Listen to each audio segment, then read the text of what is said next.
रिश्ता तेरा मेरा भाग 2। दिव्या और आलोक जी की बातें होने के बाद वो दोनों अलीना के कमरे में गए। अलीना सो रही थी। सोते हुए वो बहुत खूबसूरत दिख रही थी। उसे कोई भी देखता तो उसके प्यार में गिर जाता, मानो जन्नत से परी आई है। उसके चेहरे पर इतनी मासूमियत थी कि बस दिल करता उसे देखते ही रहो। अलीना को जैसे ही किसी के आने की आहट हुई तो वो डर कर उठ गई। उसके शरीर और चेहरे के भाव से दिख रहा था कि वो अभी भी डरी हुई है। उसके नीली गहरी आंखों में डर साफ साफ दिख रहा था।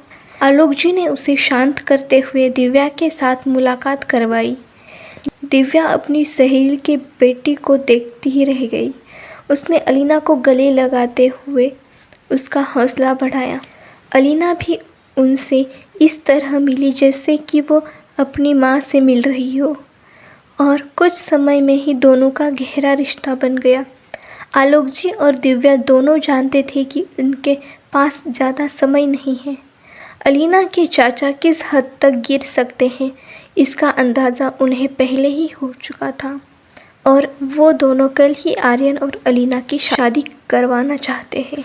दिव्या ने अपने पति विक्रम को यहाँ के हालात के बारे में पहले ही बता दिया था और अपने बेटे को शादी के लिए तैयार किया था।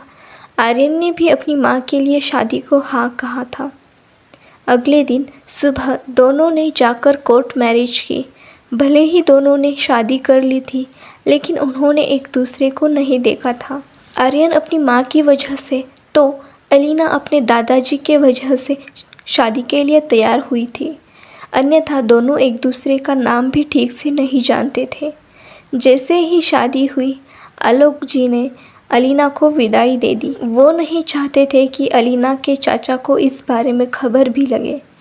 शाम के फ्लाइट से वो चारों मुंबई लौट आए। शादी अचानक होने के कारण आर्यन के भाई समर को भी इस बारे में पता नहीं था। मुंबई एयरपोर्ट पर पहुंचते ही आर्यन ऑफिस के लिए चला गया। आर्यन अपने काम के प्रति बहुत ही सिंसियर था।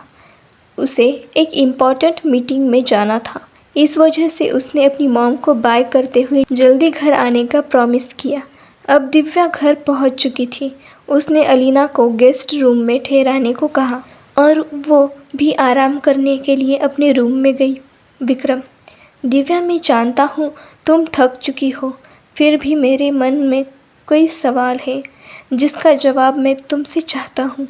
दिव्या, हाँ विक्रम, मैं जानती हूँ पिछले कुछ घंटों में जो भी हुआ वो अब आसान नहीं था, पर मेरी मजबूरी थी। मैं अपनी सहेली की बेटी को इस हालत में नहीं छोड़ सकती थी। नंदिनी ने मेरे लिए बहुत कुछ किया था। अब ये मेरा फ़र्ज़ है कि मैं उसकी बेटी के लिए कुछ करूं।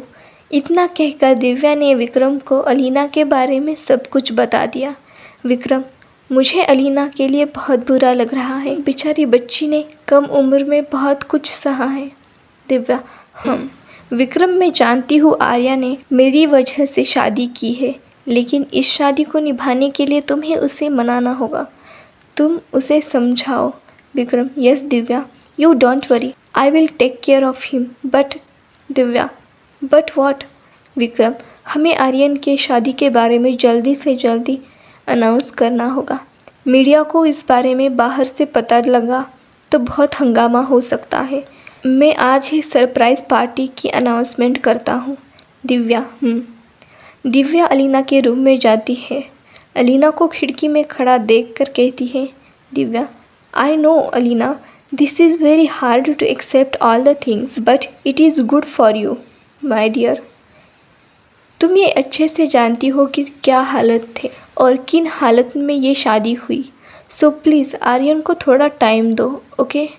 अलीना, ओके आंटी, मुझे हालत का अंदाज़ा है, थोड़ा सा मुस्कुरा के जवाब देती है। दिव्या, अलीना, तुम्हें मुस्कुराते देख मुझे बहुत अच्छा लगा।